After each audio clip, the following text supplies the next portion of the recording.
Political vibes ప్రేక్షకులకు నమస్కారం. మిత్రులారా, నరేంద్ర మోడీ ఈడీని, సిబిఐని మరి ఇటువంటి నిఘా విభాగాలను ఏ విధంగా వాడుకుంటాననేది ఈ వీడియోలో చెప్తా మిత్రులారా. ఎందుకంటే చాలామంది కూడా అంటారు, మరి ఖచ్చితంగా నేను కూడా ఈ వీడియో చేయాలి. ఏది ఏమైనప్పటికీ నిజాలు అనేది ప్రజలకు తెలవాలి. నేను క్లియర్గా చెప్పిన, ఏదున్నా నిజం చెప్తా అని చెప్పిన, నిజమే చెప్తాను. సో మరి ఏ విధంగా ఈ యొక్క ఈడీని, ఈ యొక్క సిబిఐని వాడుకుంటాననే విషయము నేను మీకు ఈ వీడియోలో చెప్తా మిత్రులారా. 5 నిమిషాల వీడియో, 5 నిమిషాలు కూడా ఉండదు. సో వీడియో ఖచ్చితంగా మీరు చూడండి. మీకు ఈ వీడియో నచ్చినట్లయితే ఖచ్చితంగా లైక్ చేయండి. మీ యొక్క అభిప్రాయాన్ని కామెంట్ బాక్స్లో రాయండి. సబ్స్క్రైబ్ చేయని వాళ్ళు మన ఛానల్ని సబ్స్క్రైబ్ చేయండి. బెల్ బటన్ నొక్కడం మర్చిపోకండి మిత్రులారా. మనము యూపీఏ, ఎన్డీఏ అంటే కాంగ్రెస్ వాడు ఉన్నప్పుడు, బీజేపీ వాళ్ళు ఉన్నప్పుడు ఏ విధంగా ఈడీని ఎవరు వాడుకున్నారు అనేది క్లియర్గా చెప్పాలి. సో కాంగ్రెస్ హయాంలో అంటే మన్మోహన్ సింగ్ ప్రధానమంత్రిగా ఉన్న రోజులలో అంటే 2004 నుండి 2014. సో ఈ సమయంలో ఈడీ 1797 కేసులు నమోదు చేసింది. 1797 కేసులు. ఆ తర్వాత 10 సంవత్సరాలు నరేంద్ర మోడీ గారు ప్రధానమంత్రిగా ఉన్నప్పుడు 5155 అంటే మూడింతల ఎక్కువ కేసులు నమోదు చేసింది. మరి ఇది దేశానికి లాభమా నష్టమా?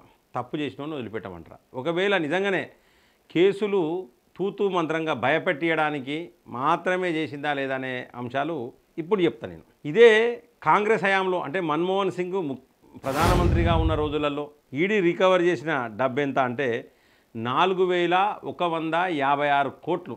4156 కోట్ల డబ్బును రికవరీ చేసింది. అంటే బ్యాంకులను మోసం చేసిన వాళ్ళకి, అంటే పిఎంఎల్ఏ అంటే prevention of money laundering act కింద 4156 కోట్ల డబ్బును రికవరీ చేసి ఆయా బ్యాంకులకు, అంటే ఏ బ్యాంకులు మోసపోయినాయో ఆ బ్యాంకులకు ఇవ్వడం జరిగింది.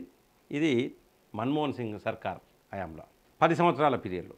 నరేంద్ర మోడీ గారు వచ్చిన తర్వాత ఈడీ 1,17,568 కోట్ల రూపాయలు అంటే 1,17,568 కోట్ల రూపాయల డబ్బును రికవరీ చేసి ఏ బ్యాంకులు అయితే, అంటే ప్రైవేట్ బ్యాంకులు కావచ్చు, గవర్నమెంట్ బ్యాంకులు కావచ్చు, ఏ బ్యాంకులు అయితే మోసపోయినాయో ఆ బ్యాంకులకు ఇయ్యంగా ఇంకా 20,000 కోట్లు కేంద్ర ప్రభుత్వానికి అంటే గవర్నమెంట్కు మిగిలినాయి. ఇప్పుడు చెప్పండి, మరి ఇంత నల్లధనాన్ని రాబట్టింది నరేంద్ర మోడీ కాదా?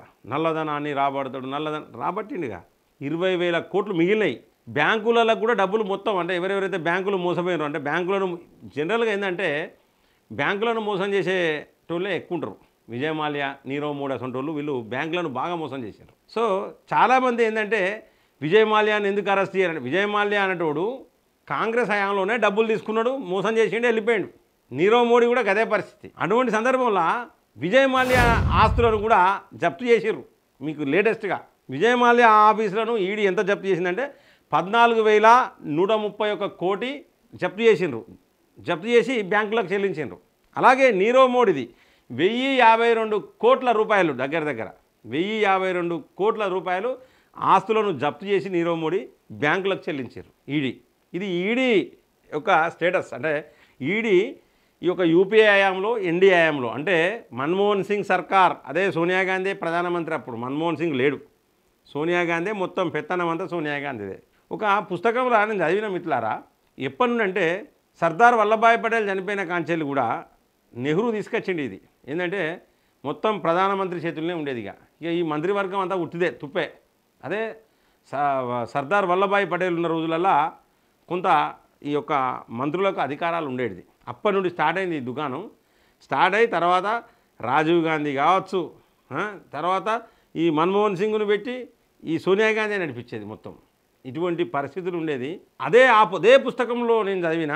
మళ్ళీ నరేంద్ర మోడీ గారు ప్రధానమంత్రి అయిన తర్వాత మంత్రివర్గం అంటే ప్రతి ఏ మంత్రికి ఆ మంత్రికి స్వేచ్ఛనిచ్చిండ్రు. వాళ్ళు ఆ శాఖలను స్వేచ్ఛగా నిర్వహిస్తూ ఉన్నారు ఆ పనులను. ఇది ఆ పుస్తకంలో చదివిన మిత్రులారా. పుస్తకం పేరు నాకు గుర్తుకు లేకపోవచ్చు, చదివిన వాస్తవం చెప్తున్నా. అంటే సర్దార్ వల్లభాయ్ పటేల్ ఉన్నప్పుడు ఎట్లున్నదో ఇప్పుడు మళ్ళీ నరేంద్ర మోడీ గారు వచ్చినాకనే మంత్రులకు స్వేచ్ఛ ఉన్నది, నరేంద్ర మోడీ గారు మంత్రులకు స్వేచ్ఛ ఇచ్చిండ్రు అనేది ఆ పుస్తకంలో చదివిన. అంటే ఇప్పుడు చెప్పండి, మీరు ఈడీని నరేంద్ర మోడీ గారు ఉపయోగించుకుంటున్నట్ట, తప్పుగా ఉపయోగించుకున్నట్ట, డబ్బును రికవరీ చేసిరా, రికవరీ చేయలేదా? ఒక్కసారి ఆలోచించండి. నీరవ్ మోడీకి చుట్టమన్నారు అంటే కేసులు పడ్డాయి. మోడీ అని ఉన్నోళ్ళందరూ మోడీకి చుట్టం కాదు, పుప్పాల అని ఇంటి పేరు ఉన్నోళ్ళందరూ రజనీకాంత్కు చుట్టాలు కాదు. అట్లా చాలామంది ఏంటంటే నరేంద్ర మోడీ గారిని బ్లేమ్ చేయడం కోసము కాంగ్రెస్ ఎన్ని ఎత్తుగడలు వేసిందంటే అది చేయని ప్రయత్నాలు లేవు. అంత ప్రయత్నాలు చేసి కూడా నరేంద్ర మోడీ ఎంటిగా కూడా వీకలేకపోయారు మిత్రులారా. ముచ్చటగా మూడోసారి ప్రధానమంత్రి అయినలు. ఎందుకు మరి ఈడీని ఎందుకు అప్పుడు వాళ్ళు ఉపయోగించుకోలేదు? ఎందుకంటే కారణం ఒకటి చెప్తున్నా. 55 సంవత్సరాలు కాంగ్రెసే పాలించింది ఈ దేశాన్ని. కాబట్టి కాంగ్రెస్ వాళ్ళు 55 సంవత్సరాలలో చేసిన అవినీతి అంతా ఇంత కాదు. దానికి సంబంధించి ఇప్పటికీ 20,000 కోట్లు ఇది పోయిన టెన్యూర్ వరకే. అంటే ఇప్పుడు మళ్ళీ కొత్తగా నరేంద్ర మోడీ గారి ప్రధానమంత్రి దగ్గర సంవత్సరమైంది. సో మరి ఇంకా ఈ మధ్యకాలంలో ఎంత రికవరీ చేసిన వివరాలు అనేది నేను మీకు చెప్పలే. ఇవే కాదు, ఇంకా ఈడీ మీరు చూసిండ్రు. కల్వకుంట్ల కవిత కేసీఆర్ బిడ్డను అరెస్ట్ చేసింది లిక్కర్ స్కామ్లా. ఢిల్లీ ముఖ్యమంత్రి కేజ్రీవాల్ని అరెస్ట్ చేసింది ఈడీ. ఢిల్లీ ఉప ముఖ్యమంత్రి మనీష్ సిసోడియాని అరెస్ట్ చేసింది. అంటే ఇంత పెద్ద నిర్ణయాలు తీసుకోవడంలో ఈడీ అంటే ఈ యొక్క నరేంద్ర మోడీ గారు ఈడీకి సిబిఐకి ఎంత స్వేచ్ఛనిచ్చారనేది ఈ యొక్క వీడియోలో మీకు క్లియర్గా అర్థమవుతుంది మిత్రులారా. నేను చెప్పేటి అన్నీ కూడా నిజాలే. ఇవి మీరు ఎక్కడ గూగుల్లో కొట్టినా, ఏ పత్రికలో చూసినా, ఏ ఈడీ వెబ్సైట్లో చెక్ చేసినా కూడా ఇవే కనబడతాయి మీకు, అందులో నో డౌట్. సో మిత్రులారా, మరి అలాంటి ఈడీని సిబిఐని కరెక్ట్గా వాడిందంటే నరేంద్ర మోడీ గారే. తప్పుగా వాడింది ఎవరంటే మన్మోహన్ సింగ్ హయాంలో కాంగ్రెస్ ప్రభుత్వం. అప్పుడున్న సోనియా గాంధీ ఈడీని సరిగ్గా వాడలే. ఎందుకంటే తప్పులు చేసేదంతా వాళ్ళేనే, స్కాములు చేసేది వాళ్ళేనా. అప్పుడు కనుక ఈడీని సరిగ్గా వాడితే అప్పుడే కాంగ్రెస్ వాళ్ళు అందరిని అరెస్ట్ చేసేది. సో మిత్రులారా, ఈ యొక్క వీడియో పట్ల మీ యొక్క అభిప్రాయాన్ని ఖచ్చితంగా కామెంట్ బాక్స్లో రాయండి. లైక్ చేయండి, షేర్ చేయండి, సబ్స్క్రైబ్ చేయండి, బెల్ బటన్ నొక్కడం మర్చిపోకండి మిత్రులారా. జై హింద్, జై భారత్.